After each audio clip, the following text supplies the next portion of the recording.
All right, let's cross our merry way to the beautiful city of Cape Town and, of course, the wonderful Dorothy Black. Hello, Dottie. Hi. Who's that Ah, person? that's my father.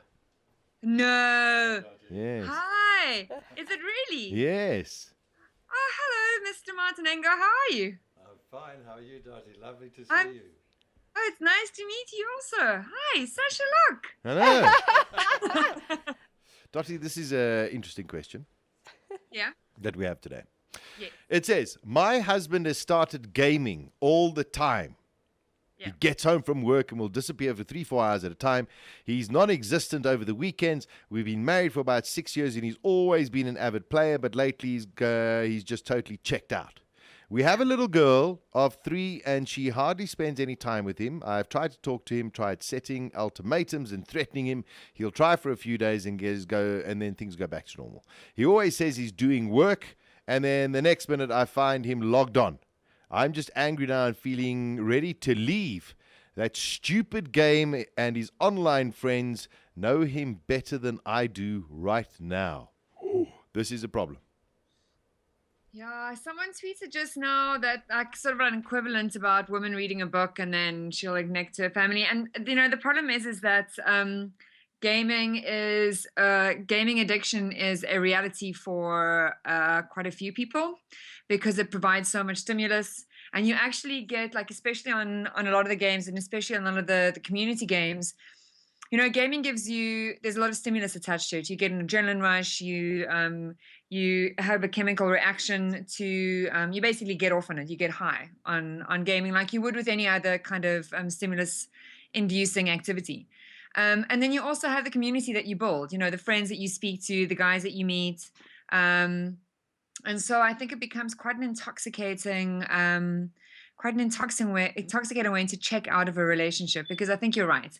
I think he has checked out, and I think people check out of relationships in lots of different ways. So some people might go and play, golf or mountain bike for hours and hours and hours and hours and hours on end instead of having to deal with their families, or go gymming for hours. There are loads of ways that we go about doing this. And so your worry that he's checked out, I think, sounds pretty much real because it sounds like he has. The things about like what you would do about it, the ultimatum setting and the talking and the compromising and the very real heart-to-heart chats that have been had. Those are all things that I would kind of suggest that you do. But if you've done them and there's still no response, there's still no change, what you need to start deciding for yourself is how you are going to change your life to suit yourself. And so, do you want to live with someone that's checked out? Do you want someone who's going to parent that is not parenting? Do you want to have a husband that is not husbanding? Do you want to have a partner who's not there for you? And so, if you've gone through the process of like, we need to talk about this, I am very worried about what's going on. I am not feeling, connected to, I'm feeling like you've checked out. We are losing this relationship.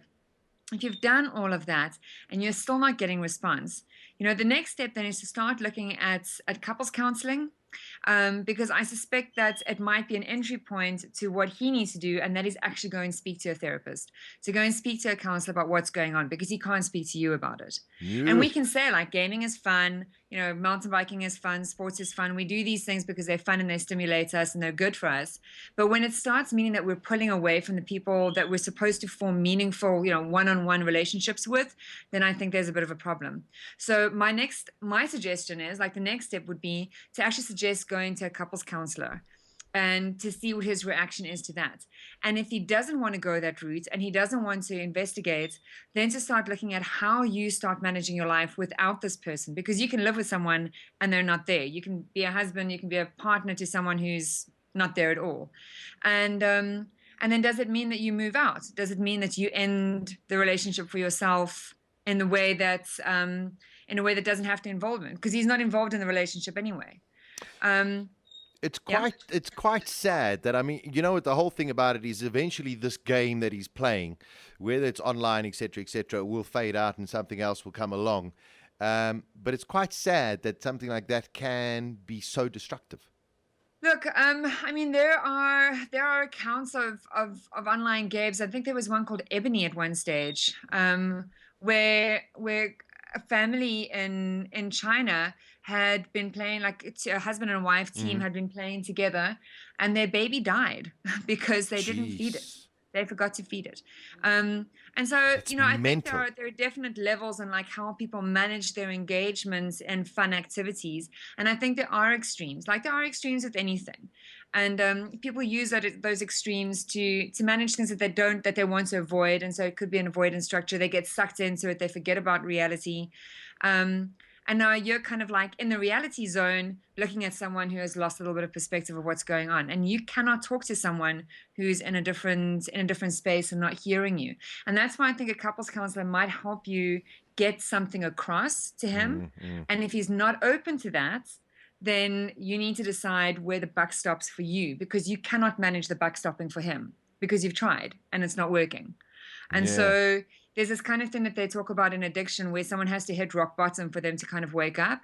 And you cannot manage someone who is actively kind of addicted to something. You can't make them see something they don't want to see. And so that's why you need to start taking like some stands about what's going to work for you. And if that means that this person doesn't want to go to couples counseling, they don't want to engage in a real way to make this relationship work, then how do you make the relationship work for you? And what does that mean? Moving out, moving on, divorcing, I don't know. And that's why I say get a couples counselor involved, because you guys cannot have a conversation at the moment. It's amazing. I mean, you sit there and go, oh, somebody's playing a little bit too much video games or whatever, and it comes to such a critical part of your actual relationship. I hope they sort it out. Yeah, see, that's the thing with like really like stimulus stuff, like online gaming poker. People get lost on that and they waste shitloads of money. Because it's just you just get so sucked into it, and before you know it, like you've lost track of time, you've lost track of your family, and you've lost connection. It's not unheard of. It's not uncommon, and nobody's immune to it.